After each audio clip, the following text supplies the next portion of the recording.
বিসমিল্লাহির রহমানির রহিম। সম্মানিত দর্শক, শান্তিনিধির পক্ষ থেকে আপনাদের সবাইকে শুভেচ্ছা এবং অভিনন্দন জানাচ্ছি।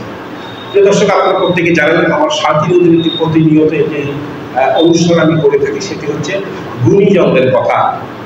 তা আজকে আপনাদের সামনে একজন গুণী ব্যক্তিকে নিয়ে আমি স্টুডিওতে হাজির হয়েছি। আমাদের ডোমার উপজেলার বিশিষ্ট শিক্ষাবিদ, শিক্ষা অনুরাগী, মির্জাগঞ্জ মহাবিদ্যালয়ের অধ্যক্ষ।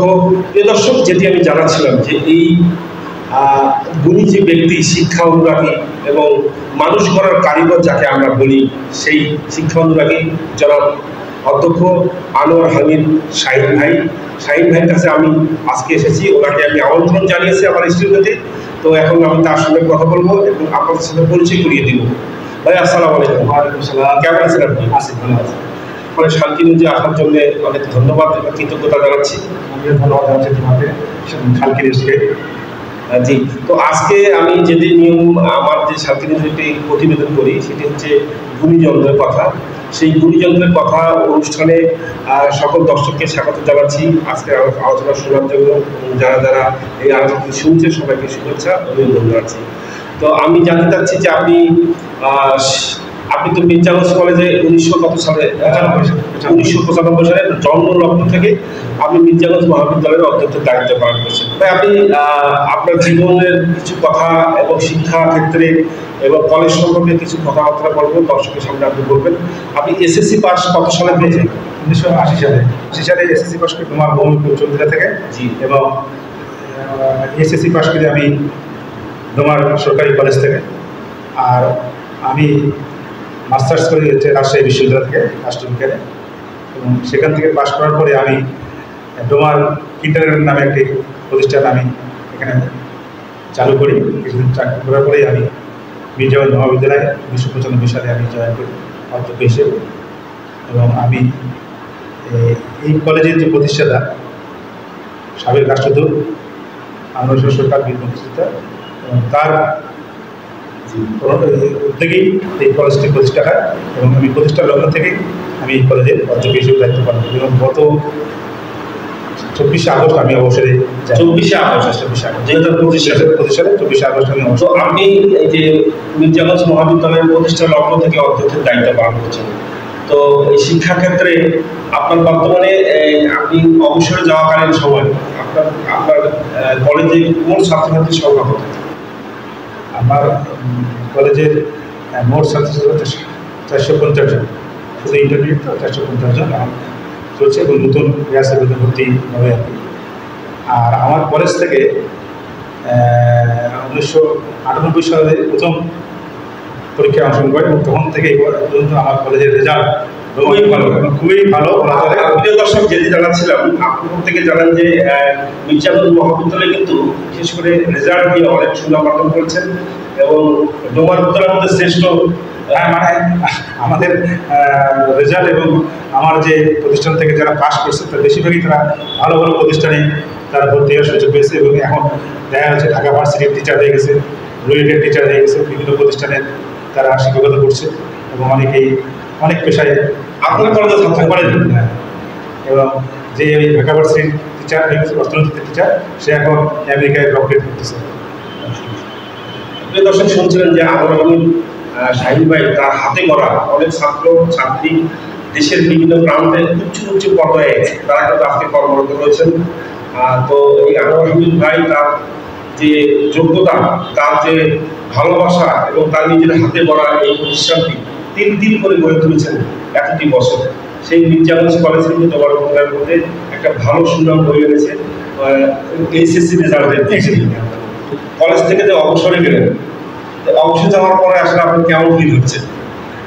অবসরে যাওয়ার পরে আমার শরীর তো ভালোই আছে, তবে সবচেয়ে খারাপ লাগে যখন কলেজ টাইম হয়। সকালবেলা খুব খারাপ লাগে তখন কলেজে যাওয়াটা। এখন পর্যন্ত মানে আমি গোসলটা করে যে কলেজের দিকে যাই, যাক 5 বাজে যাই। আর একটা খেয়াল হয়, সেটা হচ্ছে আপনার রাত্রেবেলা খুব খারাপ লাগে তখন, বিশেষ করে রাত্রেবেলা বেশ খারাপ লাগে। হ্যাঁ, এবং আর সকালবেলা হলেই কলেজের কথা মনে পড়ে এবং মনে হয় যে কলেজে একবার যাই। আচ্ছা, আপনার চাকরি জীবন কত বছর হলো? 30। আচ্ছা, 30 বছর আপনার চাকরি জীবন। তো সেই 30 বছরে আপনি যখন রাস্তা দিয়ে চলেন, কোনো ছাত্রছাত্রীর দেখা হয়, তখন ছাত্রছাত্রীর সাথে কথা বলতে বা সালাম বা যখন স্যার বলে ডাকে এই অনুপ্রেরণা কেমন হয়? মানে এইটা তো আসলে এই শিক্ষকতা পেশা এমন একটা পেশা, একদম মহান পেশা। আসলে এই চাকরিতে ঢোকার আগে আমি এই পেশাটাকে এত ভালোভাবে দেখিনি বা মনে করছি যে এটা মনে হয় খুব একটা ছোট পেশা বা এরকম। আসলে এই সম্মানের দিক দিয়ে তুমি যেটা বললা, জি জি, যে এটা আসলে অন্য কোনো পেশার থেকে সবচেয়ে মহৎ পেশা হচ্ছে, এবং ওই সম্মানের যখন আমরা পাই বা রাস্তাঘাটে যেন ছাত্রছাত্রী হয় বা অভিভাবক যখন আমাকে স্যার বলে সম্বোধন করে, তখন আসলে এটার অনুভূতি ঠিক মানে বোঝার নাই যে স্যার যারা আছে বর্তমানে তারাই বুঝবে যে আসলে এটা কত বড় সম্মান। তখন মনে হয় এই চাকরিটা আসলেই আমার জন্য খুব সম্মানীয় এবং আপনাদেরও সার্থক। অবশ্যই সার্থক। আসলে মানে ছাত্রছাত্রী যারা আছে তারা তো স্যার বলে সম্বোধন করে, তাছাড়া গার্জিয়ান অভিভাবক যারা আছে তাদের দেখা করলে কিন্তু বলে স্যার কেমন আছে, এবং খুবই সম্মান। এই জিনিসটা আসলে আসলে সম্মানের বিষয়। আর বিশেষ করে আপনারা হলেন আমাদের মানুষ গড়ার কারিগর। আজকে যারা প্রাথমিক পর্যায় থেকে শুরু করে স্কুল হাই স্কুল লেভেল থেকে শুরু করে কলেজ পর্যন্ত সেই পার হয়ে কিন্তু তারা আজকে বিভিন্ন দপ্তরে এবং বাংলাদেশের ভালো ভালো পর্যায়ে তারা চাকরিরত রয়েছেন। তো আসলে শিক্ষকরা তো হচ্ছে মানুষ গড়ার কারিগর, সেটা আমরা সবাই জানি, এবং গুণীজন যারা রয়েছেন তারা কিন্তু সেটি বলে। তো এই শিক্ষা জীবনে আপনার এমন কোনো কলেজের কোনো স্মরণীয় ঘটনা বা এরকম কোনো ঘটনা আপনাকে জানা আছে বা মনে করছে কি এরকম কোনো ঘটনা স্মরণীয় যে জিনিসটি আপনার বারবার মনে পড়ে, মানে এমন কোনো একটা ঘটনা? মানে ঘটনা তো অনেক কিছু আছে, অনেক ঘটনা আছে। তার মধ্যে একটি ঘটনা না বললেই নয়। জি, আমার যে ঢাকা বিশ্ববিদ্যালয়ের যে অর্থনীতি যে টিচার হয়ে গেছে, সে আপনার ছাত্র ঢাকা ইউনিভার্সিটির টিচার, অর্থনীতির টিচার, সে সহকারী অধ্যাপক, বর্তমানে সেই ডক্টরেট করতেছে আমেরিকায়। আচ্ছা, আমেরিকায়? হ্যাঁ, আপনি যে দর্শক শুনছিলেন যে এই স্যারের হাতে করা একজন ছাত্র ঢাকা বিশ্ববিদ্যালয়ের শিক্ষক, এবং বর্তমানে সে কিন্তু আমাদের শুধু আমেরিকায় কিন্তু সে ডক্টরেট করতেছে। জি, তারপরে এবং সে তার বাড়ি হচ্ছে আমবাড়ি। সে মাদ্রাসা থেকে এসএসসি পাস করছে। আমার ওখানে সে যখন ভর্তি হলো, তা আমি খুব গরিব ছিল। ওই জায়গায় আমি তখন বলছিলাম তোমার ভর্তির ব্যাপারে কোনো পয়সা করে দিতে হবে না, আর বই লাগলে আমি তোমাকে কিনে দেবো। জি, যাক, সে আমার এখানে ভর্তি হয়ে গেল। হওয়ার পরে আমি ও সব আর দুজনকে আমি বই দিই, পাঠ্যপুস্তক, প্রথম বর্ষে দেওয়ার পরে পরের দিন সে আমার চেম্বারের সামনেই সে হাঁটাহাঁটি করতে, তাদের আমি ফোন করে কি ব্যাপার, আপনার না তাদের কিছু বলবে নাকি, ডাক দিলাম। তো আবার আসে বললো স্যার একটা সেই মানে তার আমি এখানেই বলছি তার ভাষাটা আর কি। সে বলতে স্যার ওই একটা কথা বলবো। আমি তো স্যার আর কয়টা বললাম, তা আমি তো তোমাকে বলছি যে আর তো আমি তো পাঠ্যপুস্তক দিচ্ছি, আমি লোক দিতে পারবো, তুই তার বলতে না স্যার তোমাকে দেওয়াই লাগবে। তা আমি তো বোধহয় বুঝতে পারিনি। বলে ধরুন না ছেলেটা তো এই কথা বলতেছে, ছেলেটা তারপরে সে আমার হাত ধরে স্যার তোমাকে দেওয়ার লেগে আর দেওয়ার কামনা নাই। তারপরে আমি ছেলেটা গরিব মানুষ, গরিব এরকম আমি এই কারণে বললাম যে তার কথার ভাষাটা আর কি। জি, তারপরে সে ক্লাস করতো, সে ওই দিকে শেষে লাস্ট বেঞ্চে ক্লাস করতো, আর ওই যারা পথে বসে না। তারপরে দেখি যে একদিন আমার কাছে চলে আসবে, আশা করে স্যার মই আর এটা করি না কেন, স্যার সবাই খালি হাসাহাসি করে। তা আমি বুঝতে পারলাম তার কথা শুনে হাসে। তা আমি গেলাম, যারা সবাইকে বললাম যে না তুমি এটা করবো না, কাল থেকে তুমি সামনে বসো। যাক, সেই ছেলে জিপিএ 5 পেল, যেহেতু পরে সে ঢাকা ভার্সিটিতে ইংরেজিতেও চান্স পেল এবং অর্থনীতি, পরে সে অর্থনীতি ভর্তি হলো, সে ওখানে 5 ক্লাস পাস করে টিচার হয়ে সে বর্তমানে ঢাকা ভার্সিটির টিচার। হ্যাঁ, টিচার হয়ে বর্তমানে সে আমেরিকায় অবস্থান করছে। এটা একটা বড় সফলতা। মানে আসলে এটা মানে কী যে সফলতা করুন না। আর তার যে ক্লাস করার যে যেটা সবচেয়ে আমাদের বর্তমান সমাজের অবস্থা, ছাত্ররা ক্লাস করতে চায় না, কিন্তু সে একাই ক্লাস করতো। প্রিয় দর্শক, আপনারা শুনছিলেন যে এই স্থানের যে কতগুলো গুণ রয়েছে, সেই গুণের কথা আপনারা শুনলেন যে কতগুলো গরিব মেধাবী অসহায় ছাত্রছাত্রী রয়েছে যারা পরীক্ষার ফি দিতে পারে না, ভর্তি ফি দিতে পারে না। এই আনোয়ার হামিদ শাহীন স্যার কিন্তু নিজের পকেট থেকে টাকা দিয়ে তাদেরকে সহযোগিতা করেছেন। আসলে এরকম একটা মহৎ ব্যক্তি আমার স্টুডিওতে এসেছে এবং আমাদের সামনে তার পরিচয় করে দিচ্ছি, কথা বলছি, এটা আমার শান্তিনিকেতনের একটা বিশাল গর্বের বিষয়। আপনারা সবাই স্যারের জন্য দোয়া করবেন, তিনি অবসরে গিয়েছেন এবং তার জীবন যেন সুন্দর হোক এবং তারা সুস্থ থাকেন, ভালো থাকেন, এবং শিক্ষাগুরু হিসাবে তিনি আমাদের এলাকায় উজ্জ্বল করার জন্য যতটুকু কাজ করেছেন সেটি যেন আমাদের সবাই মনে রাখে, এইটুকুই বলছি।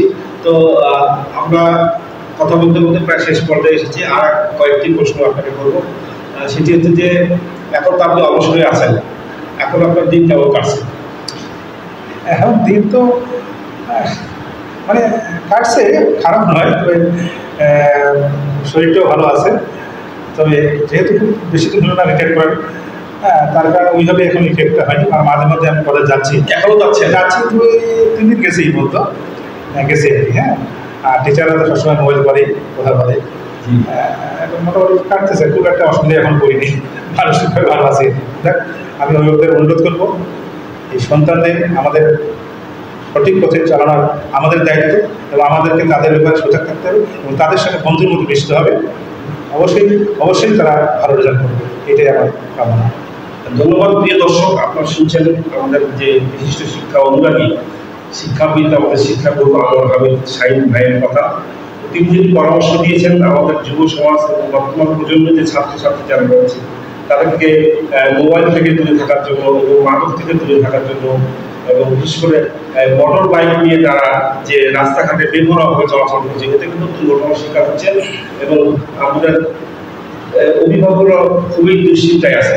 আরেকটি কথা বলবো, শেষ করবো, সেটি হচ্ছে যে শিক্ষার পাশাপাশি আপনার সংস্কৃতি এবং ক্রীড়াটাকে আপনি কিভাবে দেখছেন? এটা শিক্ষারই একটা অংশ। জি, সংস্কৃতি এবং ক্রীড়া শিক্ষারই অংশ, এবং যারাই লেখাপড়া ভালো তারাই কিন্তু সংস্কৃতি ভালো, তারাই কিন্তু ক্রীড়াতে ভালো। তুমি দেখবা যারা বড় বড় খেলোয়াড় আছে তারা কিন্তু লেখাপড়াও খুব ভালো। আজকে খেলাধুলা না থাকার কারণে বাচ্চারা হতাশায় ভুগতেছে, বাড়িতে এসে হতাশায় ভুগতেছে। খেলাধুলা থাকতে মাঠে খেলাধুলা, মাঠে যদি খেলাধুলা করতে, মাঠে খেলাধুলা নাই, তার কারণে তারা মোবাইল নিয়ে সময় কাটাচ্ছে। জি, ধন্যবাদ আপনাকে, অনেক কথা বলতে। প্রিয় দর্শক, আপনারা শুনছিলেন আমাদের আজকের যে অতিথি, এই আমার যে আজকের যে অনুষ্ঠানটি গুণীজনের কথা, সেই গুণীজনের কথা অনুষ্ঠানে আপনারা এতক্ষণ যারা দেখছেন তাদেরকে সবাইকে অভিনন্দন, শুভেচ্ছা জানাচ্ছি। আর আজকের যে অতিথি তার সঙ্গে তো কথা হলেই আপনারা শুনলেন, এবং তার সুপরামর্শ বর্তমান ছাত্রছাত্রী যারা রয়েছে, দেশবাসী, যুব সমাজ, আমি মনে করি সবাই এই গুণী ব্যক্তির পরামর্শগুলো মেনে চলবেন, তাহলে সুন্দর এবং সুষ্ঠু জীবন এবং দেশ সুন্দর হবে, পরিবেশ সুন্দর হবে, পরিবার সুন্দর হবে, সবাই আমরা ভালো থাকবো। বিশেষে আমি আজকে যারা আমার সুযোজন আছেন সকলকে আমি আমার অন্তরস্থল থেকে আমি শুভেচ্ছা জানাচ্ছি। আর শালকিনিজের যে আমার যে মালিক, তাকে আমি শুভেচ্ছা জানাচ্ছি। আসলে শালকিনিজের যে উদ্যোগটা আসলে এটা প্রশংসনীয়, এবং সারা বিশেষ করে ডোমারের জন্য, যে ডোমারে এই উদ্যোগটা কারবার নেয়নি, এবং আসলে এটা তোমার অব্যাহত থাক, আমি তোমার সাফল্য কামনা করছি। জি, ধন্যবাদ। প্রিয় দর্শক, অনেকক্ষণ কথা বললাম, আপনারা যারা সাথে ছিলেন আবার শুভেচ্ছা জানাচ্ছি। সবাই দোয়া করবেন, ভালো করবেন। যারা শালকি নিউজ দেখছেন, আপনাদের বন্ধু বান্ধব সবাইকে অনুরোধ জানাচ্ছি যে শালকি নিউজকে লাইক, কমেন্ট, ফলো দিবেন এবং শালকি নিউজের সাথে থাকবেন। এর পরবর্তী সময়ে আরও একজন গুণী ব্যক্তি নিয়ে, অন্য কোনো সময় আরও একজন ভালো গুণী ব্যক্তি নিয়ে আপনাদের সামনে হাজির হব। ততক্ষণ আপনারা ভালো থাকবেন, সুস্থ থাকবেন। সবাইকে শুভেচ্ছা জানাচ্ছি। আসসালামু আলাইকুম।